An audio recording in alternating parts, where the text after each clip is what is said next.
let's just get him in the building. Just E.T. the hip hop preacher. What's poppin'? You. What it do? Hey, I gotta say this before we get started.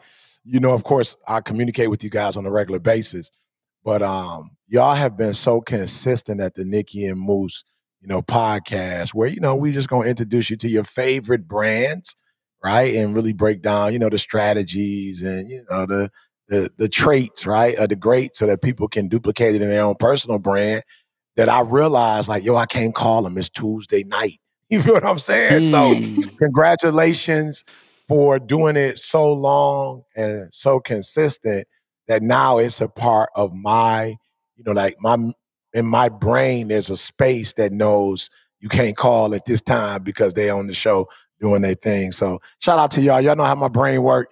I'm not really it's hard to get something in my brain. So you got to do it consistently for a long period of time. So congratulations to y'all for having an idea and then actually turning that idea into a reality. Appreciate that. Yo, over 100 episodes, and we had you at episode 10. Wow. You remember that? That's real. Absolutely. Yeah, we had at episode 10, but Moose, start this off. Yeah, man. Listen, we have to go. We have to go right here. We have to start right here. This is the real deal, Holyfield, man. I just want you to tell us, obviously, for those who don't know, E.T. released this book in September. All right. It was his first September time 2022. Yeah, September 2022, exactly. This year, September of 2022. And it was the first time that he wrote a book with a major publisher. So for those of you who didn't know, I don't know where you've been, and if you're listening to this at a later time, this book right here is definitely not your first book. It's not the first time that you've written a book, but there was a completely different E.T. that we saw and heard in this version of the book. So obviously, close to 100,000 copies sold so far in less than 3 months.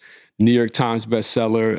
We've hit a lot of milestones. But I just want you to talk us through, man. Like, what was different about writing this one than what you felt with the other ones? Well, really, this is the essence of you guys' show. But the other ones, we weren't necessarily concerned about our brand. So the other one wasn't like written with a brand perspective. You know what I'm saying? It wasn't, we weren't thinking about how it would impact or affect us, in our legacy. We were more writing for, our audience that followed us, whether it was Facebook, Instagram, YouTube. So our focus was them with the Secret to Success book. Greatness is upon you, and average skill, phenomenal will, and you ain't the boss of me. So all those books were written with, our audience in mind. This book was written with us also in mind.